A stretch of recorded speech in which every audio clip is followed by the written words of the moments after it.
আমার চ্যানেলে সকলকে অনেক অনেক স্বাগত জানাই। আজকে আমি আপনাদের সঙ্গে হেলদি দই মরিচ মুরগির রেসিপি শেয়ার করব। এটি রাতের ডিনারের জন্য পারফেক্ট একটা রেসিপি। রুটি, পরোটা কিংবা জিরে রাইস ফ্রাইড রাইসের সঙ্গে দারুণভাবে যায়। এখানে আমি 500 গ্রাম চিকেন নিয়ে নিয়েছি, স্বাদ মতো লবণ, গোলমরিচের গুঁড়ো ও 1 বাটি টক দই দিয়েছি। 1 চামচ সাদা তেল দিয়ে বেশ ভালো করে ম্যারিনেট করতে হবে। এই রান্নায় দইয়ের পরিমাণটা একটু বেশি দিতে হয়। দিয়ে বেশ খানিকক্ষণ ম্যারিনেট করে প্রায় 2 ঘন্টা মতো আমি রেস্টে রেখে দিয়েছিলাম। এইদিকে আমি একটা হামানদিস্তা নিয়ে নিয়েছি, তাতে কিছুটা পরিমাণ গোলমরিচ দিয়ে একটু গুঁড়িয়ে নেব। একদম মিহি করে গুঁড়াবো না, হালকা গুঁড়িয়ে কড়াইতে কিছুটা পরিমাণ কাসুরি মেথি দিয়ে ড্রাই রোস্ট করে নামিয়ে নেব।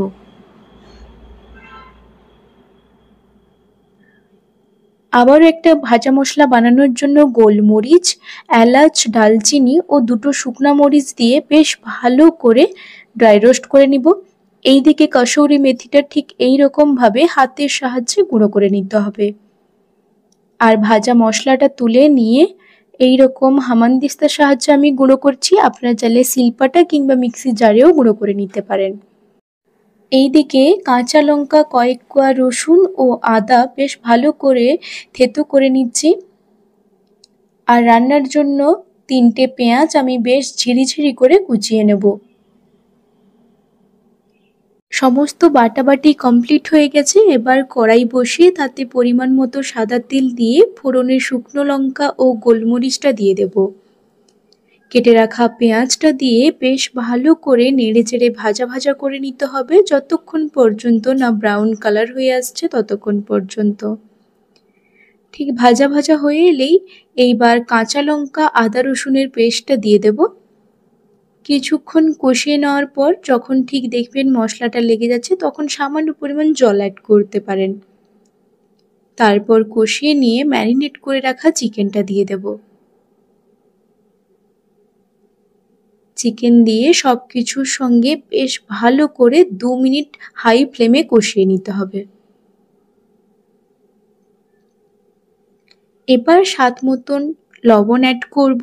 যেহেতু ম্যারিনেটের সময় লবণ দিয়েছিলাম, পেঁয়াজ আরও বাদবাকি মশলার জন্য সামান্য পরিমাণ লবণ অ্যাড করলাম।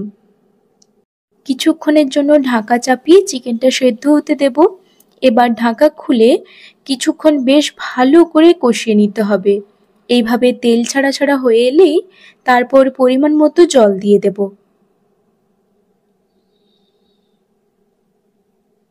খুব বেশি পরিমাণে জল দেব না, সামান্য পরিমাণ জল দিয়ে চিকেনটা কিছুক্ষণের জন্য ফুটিয়ে নিতে হবে। ঠিক এই রকম একটা গ্রেভি চলে এলে তাতে ভাজা মশলা ও কাসুরি মেথি ওপর থেকে ছড়িয়ে গরম গরম রুটি, পরোটা, জিরা রাইসের সঙ্গে একদম জমে যাবে। বিশ্বাস করুন, এই রেসিপিটা একবার ট্রাই করুন আর আমাকে অবশ্যই কমেন্টে জানাতে বাধ্য হবেন যে ভীষণ টেস্টি এবং ভালো একটা রেসিপি। আজ এই পর্যন্ত। এই রকম নতুন নতুন রেসিপি দেখতে হলে আমার চ্যানেলটিকে সাবস্ক্রাইব করতে হবে আর অনেক অনেক শেয়ার করে দিন। টাটা।